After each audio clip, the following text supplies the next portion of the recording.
কে? কার কথা বলছিস?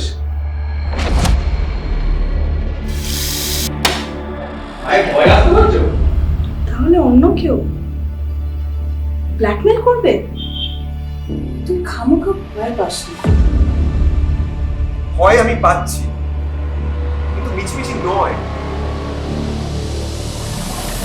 তোকে এসব কে বললি? কোন দুজন জানে তুমি? তোমার চয়েসটা কিন্তু বেশ ভালো।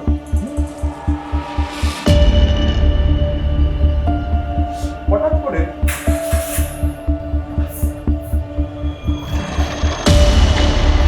আমি জানি না, মানে পুরো ব্যাপারটা আমার খুব স্কিয়ারি। এখন আবার কার ফোন আসবে? অফিসের নাকি?